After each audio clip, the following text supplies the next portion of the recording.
Hello, good morning my dear students. CK English classes में आप सभी का स्वागत है। आज हम लोग देखेंगे प्रेजेंट परफेक्ट टेंस के कुछ कंसेप्ट। तो एक कंसेप्ट है, प्रेजेंट परफेक्ट टेंस में टाइम लैप्सेस वर्ड का प्रयोग नहीं करते। टाइम लैप्सेस वर्ड क्या है तो देखेंगे यहाँ पर एगो, लास्ट, एस्टरडे, प्रीवियस,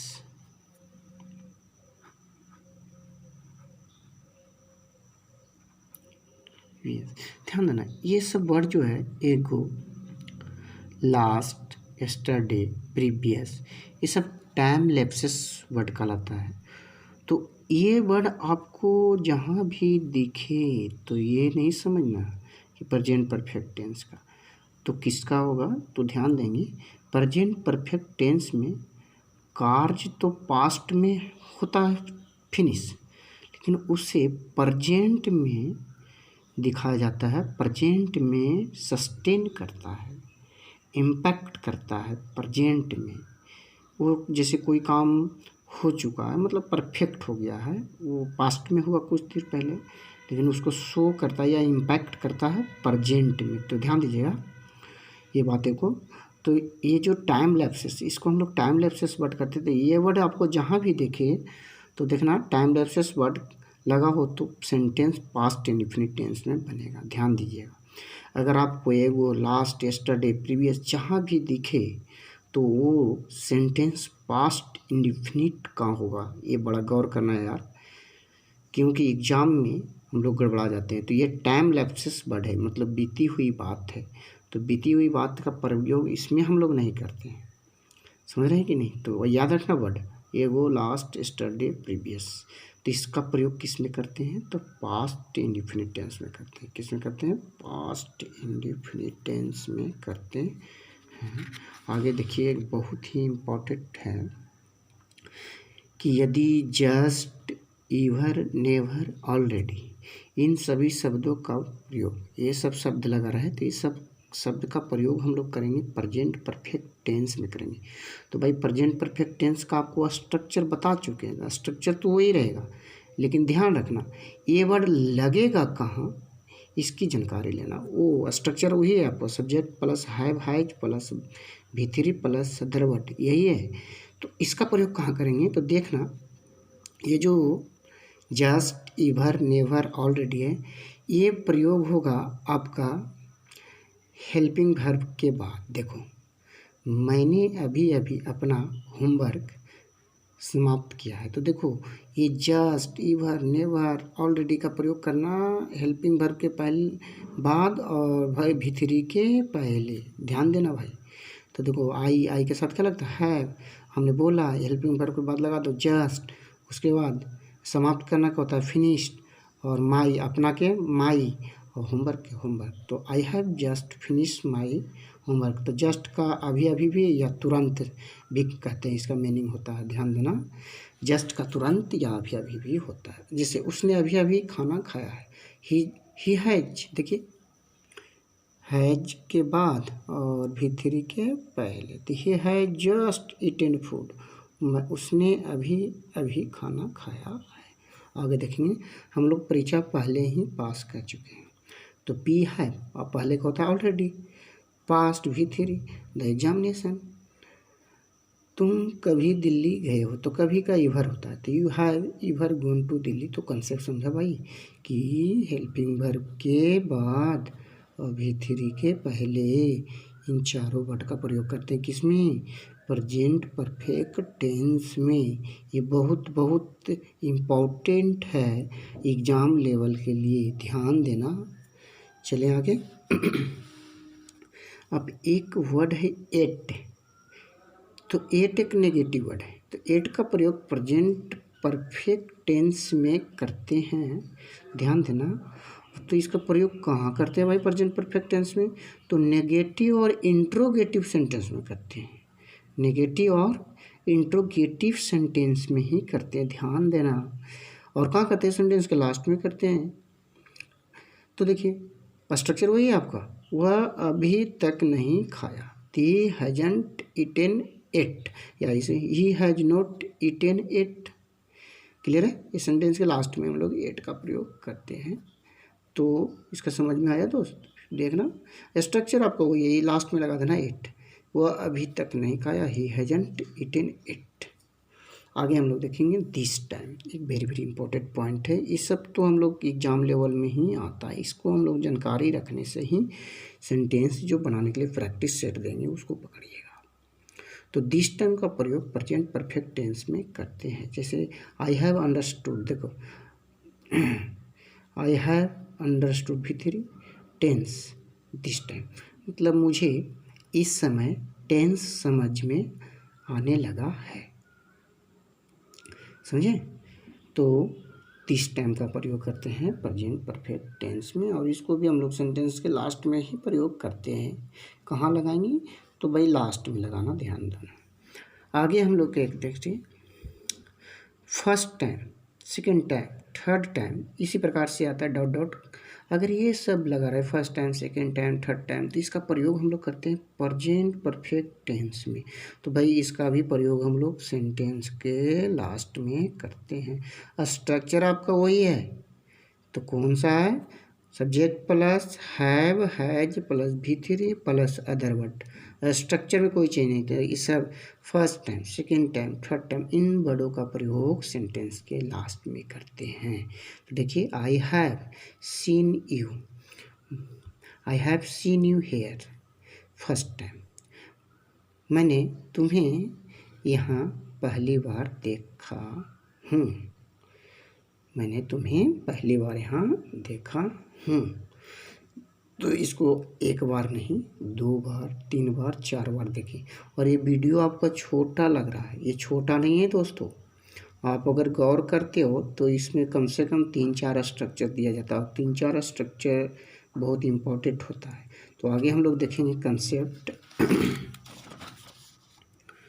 अब हम लोग सिंस 4 का प्रयोग। तो देखिए आप लोग अभी तक पढ़े होंगे सिंस 4 का प्रयोग 2 टेंस में, लेकिन हम लोग आज पढ़ेंगे सिंस 4 का प्रयोग 4 टेंस में करते। देखना, प्रेजेंट परफेक्ट टेंस में, प्रेजेंट परफेक्ट कंटिन्यूअस टेंस में, past perfect tense, past perfect continuous tense में करते हैं। ध्यान देना, आज हम लोग देखेंगे आज सिंस 4 का प्रयोग प्रेजेंट परफेक्ट टेंस में देखेंगे। तो इसको कंसेप्ट समझ लो कि सिंस लगाएंगे कहाँ और 4 लगाएंगे कहाँ, ध्यान देना। तो सिंस पॉइंट ऑफ टाइम के साथ करते हैं प्रयोग, और 4 पीरियड ऑफ टाइम के साथ करते हैं। एक चीज़ और ध्यान देना, जहाँ भी कोई संख्या का बोध हो जाए उसके साथ 4 लगा देना। जैसे 2 मंथ, 3 मंथ, 1 ईयर, 2 ईयर, समझिए ना। और सिंस का प्रयोग कब करोगे? जब स्टार्टिंग पॉइंट आपको पता हो और एंडिंग पॉइंट नहीं हो, तब हम लोग देखना। ये सब एक लाइन में देखो डायग्राम में, ये है स्टार्टिंग पॉइंट और ये है एंडिंग पॉइंट। तो देखना कि 12 बजे स्टार्ट हुआ और 2 बजे एंड हुआ, तो 12 और 2 के बीच में कितना घंटा चला? 2 आवर। तो जो 12 और 2 के बीच में जो 2 घंटा चला, इसी को बोलते हैं पीरियड। पीरियड बोलते हैं, अवधि। पीरियड माने होता है अवधि। जैसे आपने कोचिंग में आया 1 बजे और गया 2 बजे, तो आपको कितना घंटा चला? 1 घंटा चला, तो पीरियड। लेकिन देखिए ये पॉइंट ऑफ टाइम है 12 बजे, और इधर नहीं पता है। तो ये 12 बजे आपको ये पता है, एग्जैक्ट टाइम है, पॉइंट ऑफ टाइम है, एग्जैक्ट टाइम है, लेकिन इधर आपको पता नहीं कि कितना बजे बंद हो रहा है। तो वो भाई उसके साथ सिंस का प्रयोग करना। जैसे जनवरी से कब तक भाई? 2 घंटों से। तो 2 घंटा से तो यहाँ पता है कि वो नंबर बता रहा है, लेकिन जनवरी से पता चल रहा है क्या? नहीं ना। तो इस ध्यान देना कि सिंस लगाना कि जब स्टार्टिंग पता हो और एंडिंग ना पता हो, और 4 लगाना कि जब उसमें संख्या का बोध हो। तो देखेंगे स्ट्रक्चर है subject plus have has plus V3 plus other word, since 4 plus time. कि I have lived in Patna since January, और अगर इसको हम बोलेंगे I have been living in Patna since January, तो दोनों सेंटेंस क्या है, सही है, अभी ना बोले दोनों के साथ हैव सिंस और फॉर का प्रयोग करते हैं। लेकिन थोड़ा सा गौर करना कि पॉजिटिव सेंटेंस अगर रहे तो हमेशा हैव बीन से बनाना ज़्यादा सही होगा। ऐसे सही तो दोनों है लेकिन ज़्यादा पॉजिटिव। अगर नेगेटिव सेंटेंस हो जैसे I have not lived in Patna since January, तो नेगेटिव सेंटेंस और इंट्रोगेटिव सेंटेंस में हम लोग हैव सिंस का प्रयोग भी थ्री के साथ ज़्यादा करते हैं। लेकिन पॉजिटिव सेंटेंस जब रहता है तो हैव बीन के साथ करते हैं। ये गौर करना, थोड़ा सा आगे चल के भी बताएंगे लेकिन अभी ध्यान रखना माइंड में। चलिए एक बात और, आई हैव नोन, देखिए हैव है तो भी थ्री लगा है, you for the last 10 days, कि मैं तुम्हें पिछले 10 दिनों से जान चुका हूँ या जानता हूँ। लेकिन यहाँ पे आई हैव बीन नोइंग, तो हमने बताया भाई नोइंग कोई वर्ड नहीं है, और इसके पिछले भी बता सकें कि नोइंग भी फोर नहीं लेता, ING नहीं लेता है। तो I have been knowing you for the last 10 days, तो ये क्या हो जाएगा, सेंटेंस गलत हो जाएगा। तो भाई आपने देखा कि आप सिंस फोर का प्रयोग भी थ्री में होता है कि नहीं, तो इसीलिए ध्यान देना वो जो वर्ड हम लोग दिए हैं जिसके पास ठीक है ING नहीं लगता है तो उसके साथ नहीं लगाना दोस्तों। और ये जो है सिंस और फॉर का प्रयोग, इसको बार बार देखना। पॉइंट ऑफ टाइम क्या है, तो जो स्टार्टिंग पॉइंट पता है और एंडिंग नहीं होता है उसको हम लोग पॉइंट ऑफ टाइम कहते हैं।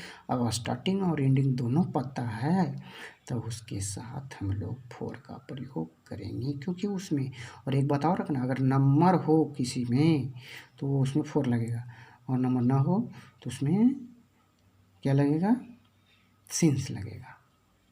अब आगे देखते हैं फ्रीक्वेंसी ऑफ टाइम। फ्रीक्वेंसी मतलब होता है 2 time, 3 time, 4 time, 5 time, 6 time etcetera. इन सब का प्रयोग प्रेजेंट परफेक्ट टेंस में करते हैं। स्ट्रक्चर वही रहेगा भाई, समझ रहे कि नहीं। तो ये लगेगा कहाँ फ्रीक्वेंसी, तो फ्रीक्वेंसी आपका लगेगा सेंटेंस के लास्ट में। तो सेंटेंस के लास्ट में लगाना, स्ट्रक्चर वही है। I have been doing it for 4 time. देखिए आई हैव बीन, तो आई हैव बीन तो इसके साथ तो नहीं ना प्रयोग होगा, इसलिए गलत हो गया। तो प्रयोग किसके साथ हो रहा है, भी थ्री के साथ। तो आई हैव डन, भी थ्री है ना, इट फॉर 4 टाइम्स, इसे मैं 4 बार से कर चुका हूँ या कर चुके हैं, मैंने इसे 4 बार किए हैं या कर चुके हैं। तो इस तरह से फ्रीक्वेंसी के साथ भी प्रेजेंट परफेक्ट टेंस का प्रयोग करते हैं। तो इसको गौर से देखना दोस्तों, वीडियो को बार बार देखना, और वीडियो को नहीं देखोगे बार बार तो समझ में नहीं आएगा, क्योंकि अकड़ जो है वो पकड़ खराब करता है विद्यार्थी को। उसको लगता है कि हमको बहुत आ गया, और बहुत आने वाले कभी देखे हो वो बेचारा फ्लॉप कर जाता है। इसलिए धीरे धीरे कछुए की चाल जैसा चलो और धीरे धीरे समझने का प्रयास करो। डिपेंड ऑन यू, आपको क्या करना है। ये धीरे धीरे ही पढ़ाई धीरे धीरे ही होती है। तो थैंक यू।